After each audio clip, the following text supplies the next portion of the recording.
Nous allons faire dans ce petit rappel l'explication de la recette que je vous ai fait partager, donc que ce soit à travers les groupes WhatsApp, à travers les réseaux ou à travers le site internet.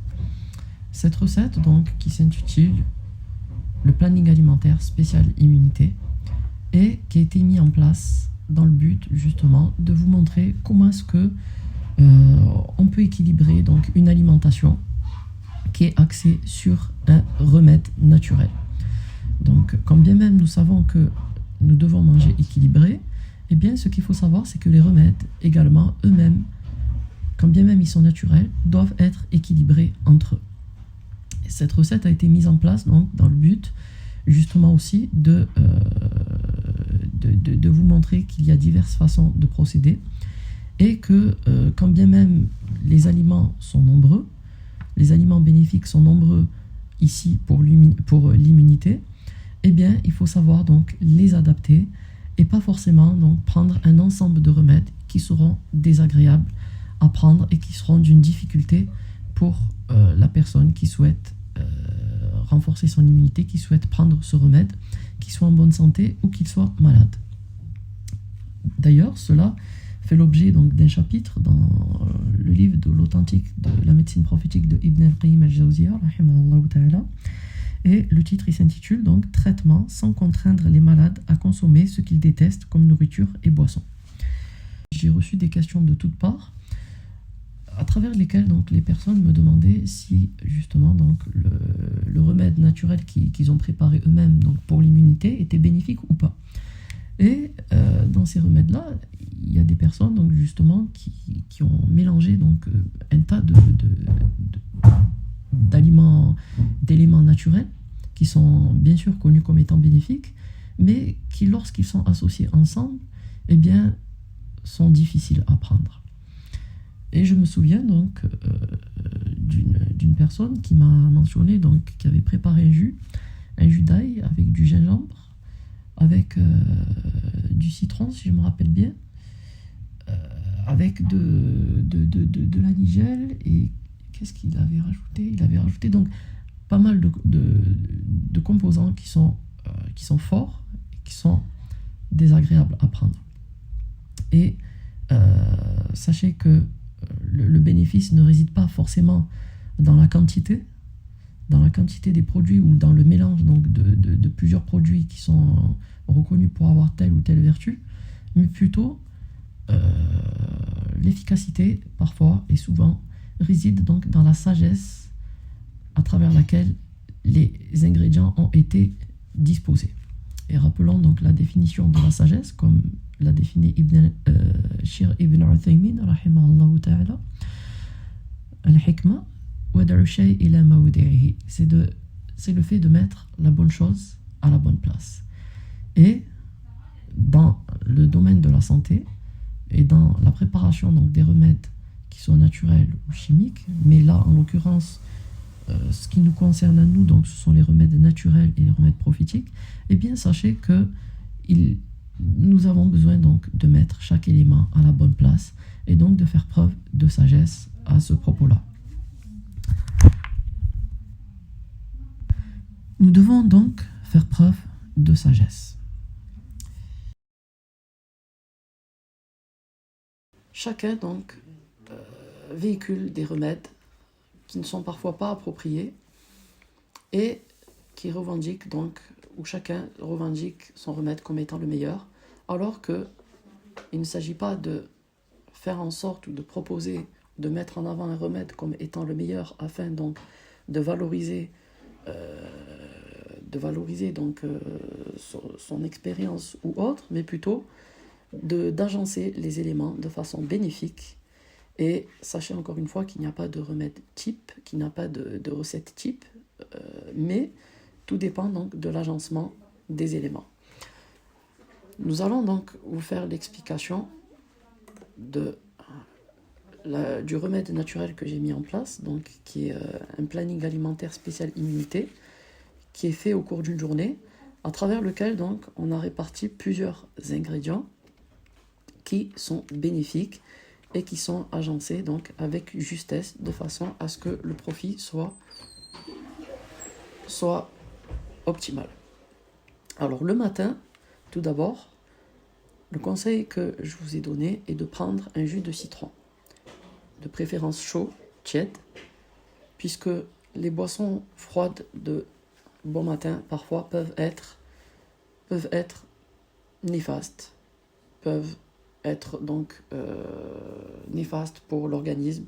Après toute une nuit donc justement d'abstinence, eh bien cela peut occasionner sur le long terme donc des gênes pour les reins. Et c'est de même donc pour le ramadan, lors de la rupture du jeûne. Il est déconseillé par les médecins et les spécialistes de rompre avec des boissons froides. Donc prenez un jus de citron chaud ou tiède avec 1 à 3 gouttes d'huile de Nigel. Donc pourquoi le citron? Puisque le citron, il est connu donc pour être riche en vitamine C et pour renforcer le système immunitaire. De plus, il a été mis en évidence donc que le citron avait des effets bénéfiques sur la famille des coronavirus lors d'une étude américaine qui a été menée et qui a été publiée en 2014. Ensuite, donc, ajoutez à cela 1 à 3 gouttes d'huile de Nigel, mais vraiment pas plus, puisqu'il y a des personnes qui prennent une cuillère à soupe le matin d'huile de Nigel. Rappelons que l'huile de Nigel d'Éthiopie, elle est très forte et très concentrée, et cela peut être très désagréable. Et encore une fois, le bénéfice ne réside pas dans la quantité, mais plutôt dans la régularité et dans la juste dose. Ibn al-Qayyim al-Jawziyya rahimahullah ta'ala rapporte à ce propos, en ce qui concerne donc l'utilisation de la graine de Nigel et ses bénéfices, il rappelle que justement elle est absorbée plus rapidement par l'organisme lorsqu'elle est prise en petite quantité. C'est la raison pour laquelle donc ne pas dépasser que 1 à 3 gouttes d'huile de Nigel par jour et ça suffira, contrairement à ce que certains spécialistes et médecins occidentaux donc peuvent affirmer sur la toile, disant que il est bénéfique de prendre une cuillère à café de Nigel chaque matin. Sachez que c'est fort, une cuillère c'est fort et ça peut être mal toléré par certains. Et j'ai eu donc des échos aussi de personnes qui ont fait cela et qui justement donc ont eu donc soit des nausées, soit ceci a été difficile à prendre pour eux. Voilà, donc 1 à 3 gouttes d'huile de Nigel, et quand bien même vous prenez une seule goutte, ça suffit, alhamdoulilah, puisque l'huile de Nigel est concentrée et elle est forte, et ça suffira donc justement à mettre en avant donc les bienfaits du citron. Puis le midi, donc agrémentez vos menus à base d'oignons. Donc il y a des personnes justement donc qui utilisent l'ail en guise de remède naturel, qui est un remède très bénéfique d'ailleurs. Cela dit, vous n'êtes pas sans savoir que, et je me dois donc de vous en informer, que l'ail revêt donc des effets secondaires qui sont nombreux lorsqu'il est utilisé donc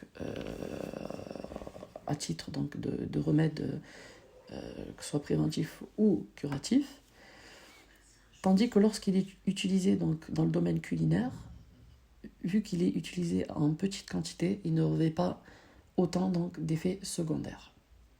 Mais l'ail, donc, lorsqu'il est pris d'une façon médicale, sachez qu'il y a des effets secondaires qui ne doivent pas être pris forcément à la légère. Et donc, c'est la raison pour laquelle, donc, étant donné que l'oignon a quasiment les mêmes propriétés, étant de la même famille, il s'apparente en réalité à l'ail, de par ses propriétés, mais possède moins d'effets secondaires. C'est la raison pour laquelle, voire très peu, voire quasiment pas, c'est la raison pour laquelle je vous ai conseillé d'en prendre. Vous pouvez aussi le remplacer par de l'ail, mais de façon culinaire, donc c'est-à-dire donc en petite quantité, et lors du repas du midi, et seulement pour agrémenter vos menus. Puis, en début d'après-midi, je vous ai mis donc de prendre après donc, le repas un thé à la menthe, sucré avec du miel, c'est une boisson chaude, rappelons-le, et que les boissons chaudes donc, sont bénéfiques lorsque la saison hivernale donc, est passée, ou même pendant la saison hivernale, puisque, rappelons en termes d'humeur, les humeurs, la saison hivernale donc, véhicule une humeur qui est froide et humide, et cette froideur donc justement va diminuer la chaleur interne de notre corps sur le long terme, puisque c'est notre environnement qui est ainsi. Et lorsque la chaleur interne de notre corps diminue, eh bien, il se refroidit, et lorsqu'il se refroidit, il ne peut pas consumer l'excès d'humidité qui se trouve dans notre corps. Et rappelons-le que nous devons garder une humeur, nous devons faire en sorte de préserver une humeur qui est notre humeur, qui est l'humeur idéale, c'est-à-dire l'humeur chaude et humide. Cela dit, lorsque le chaud, la partie chaude de cette humeur se refroidit, eh bien, elle ne pourra pas consumer l'excès d'humidité. Elle ne pourra pas consumer l'excès d'humidité, tandis que lorsque la chaleur est présente, eh bien, elle pourra consumer l'excès d'humidité, à l'image donc d'une casserole que vous mettez sur la cuisson et vous mettez de l'eau, eh bien l'eau va s'évaporer. Et à chaque fois que l'eau s'évapore, il faudra rajouter de l'eau pour maintenir un niveau constant. Eh bien, les humeurs, c'est pareil. Nous avons les 4 humeurs qui sont présentes dans notre organisme et qui sont censées être en équilibre. Et puis lorsque le déséquilibre intervient, c'est là qu'apparaît la maladie. Et c'est la raison pour laquelle en hiver, beaucoup de maladies surviennent, puisque cette saison-là vient déséquilibrer nos humeurs. Elle vient déséquilibrer nos humeurs en refroidissant donc la chaleur interne qui est en nous. Et lorsqu'elle se refroidit, donc cette chaleur, elle ne permet pas donc d'évacuer l'excès d'humidité, d'autant plus que la saison de l'hiver est froide et humide, et donc va s'ajouter de l'humidité à l'humidité qui ne peut pas s'évacuer, et c'est l'apparition d'un déséquilibre et de maladies. Et je vous renvoie donc au livre de Ibn al-Qayyim al-Jawziyya rahimahullah ta'ala, à travers lesquels donc il explique cela. C'est la raison pour laquelle les boissons chaudes sont recommandées pendant l'hiver, et même pendant la première partie du printemps, puisque les effets de l'hiver perdurent jusqu'à la première moitié du printemps, jusqu'à donc l'installation donc de la chaleur. Et c'est la raison pour laquelle donc j'insiste régulièrement sur les boissons chaudes, afin de combattre donc l'humeur extérieure qui est véhiculée par la saison, et de justement donc boire cela qui va vous réchauffer intérieurement. Donc pourquoi le thé à la menthe? Puisque donc le thé il est utile donc pour le système immunitaire, sachez-le. Le thé à la menthe, il est utile, il est bénéfique pour le système immunitaire, et en même temps donc pris après le repas, c'est la raison pour laquelle je vous dis donc en début d'après-midi, il va favoriser la digestion. Il a cette propriété-là de favoriser la digestion. Et pourquoi en début d'après-midi et pas le soir? Puisque le soir, vu que le thé donc possède de la théine, qui est un excitant naturel, eh bien cela pourrait vous empêcher de dormir. Et rappelons également que le manque de sommeil ou la fatigue est un des facteurs qui vient affaiblir donc le système immunitaire. Donc en début d'après-midi, prenez un thé à la menthe sucrée avec du miel, puisque le miel c'est bénéfique, c'est beaucoup mieux que le sucre, et il est connu le miel donc, dans la médecine prophétique, auquel vous pourrez donc ajouter une touche citronnée, bien sûr, c'est un petit rappel immunité, une petite touche citronnée, afin de renforcer donc l'immunité tout en favorisant la digestion. Puis, à 4 heures, je vous ai proposé de prendre une barre de chocolat noir à 70% minimum. Si vous arrivez à prendre plus, c'est mieux. À 80-85%, c'est mieux. Mais ça peut être difficile pour certaines personnes en raison donc de l'acidité du chocolat. 70% c'est correct.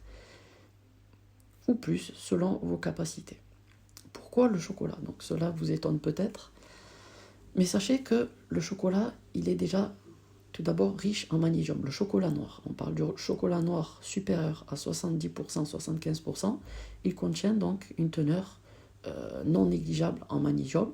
Et le magnésium donc, permet donc, de lutter contre la fatigue et contribue à la bonne santé et à votre bien-être. Il contribue également donc à la mémoire et justement est bénéfique pour les muscles. Et donc il est recommandé également pour les sportifs qui font donc de l'haltérophilie et autres de prendre du chocolat noir chaque jour. C'est bénéfique, c'est bien mieux que de prendre donc le magnésium en comprimé ou autre. Donc le fait donc de renforcer donc le corps, ça va donc renforcer également, ça va contribuer au système immunitaire, à sa fortification, puisque ça va éloigner le corps de la fatigue, ça va éloigner la fatigue de l'organisme.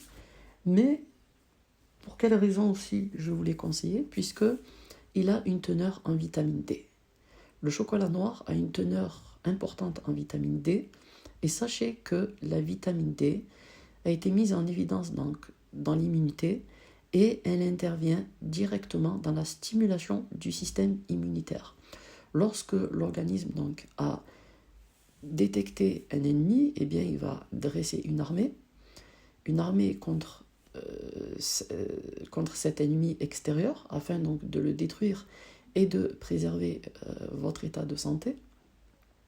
Et lorsqu'il va mobiliser donc cette armée-là, eh bien il va avoir besoin de ressources, d'énergie, et cette énergie donc c'est la vitamine D. L'organisme va puiser en premier lieu donc dans la vitamine D pour pouvoir donc lancer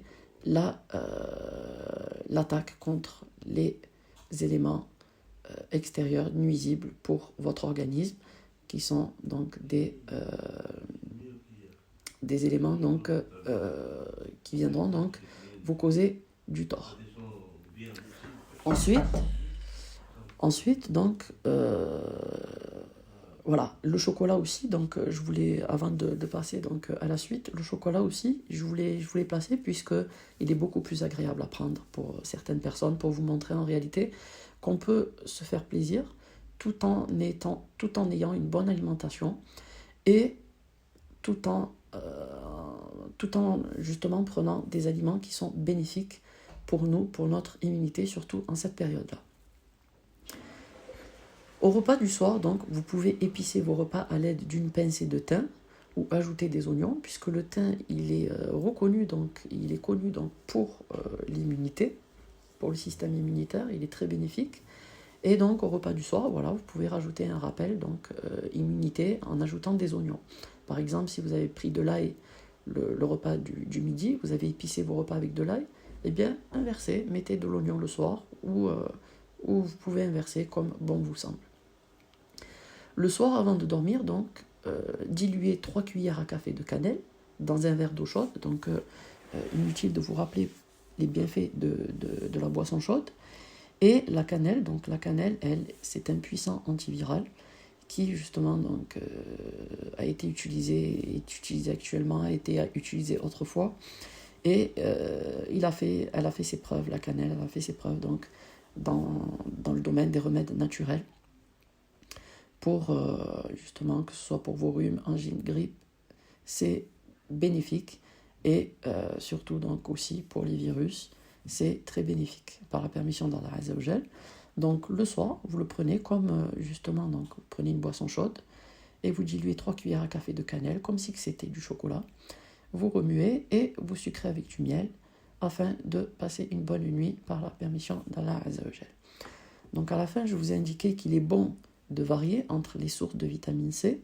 Donc le matin, si vous prenez du citron, vous pouvez aussi de temps en temps varier et prendre de l'orange. L'orange aussi est riche en vitamine C, mais dans le cadre donc, de l'étude que je vous ai parlé, elle n'a pas été expérimentée. C'est le citron sur lequel donc, il y a eu des résultats positifs sur le coronavirus, donc c'est la raison pour laquelle je vous invite donc, à prendre du citron. Mais de temps en temps, vous pouvez alterner bien sûr et prendre de l'orange, puisque c'est la vitamine C également. Et la nigelle vient justement donc, à des vertus bénéfiques et potentialise aussi, entre en synergie avec les éléments naturels auxquels elle est associée. Et donc les sources de vitamine D aussi, vous pouvez varier. Donc ici on a mis le chocolat, Mais sachez qu'il y a d'autres sources de vitamine D, comme l'huile de foie de morue, mais je pense que c'est désagréable pour beaucoup d'entre vous. C'est la raison pour laquelle donc, je vous ai mis le chocolat.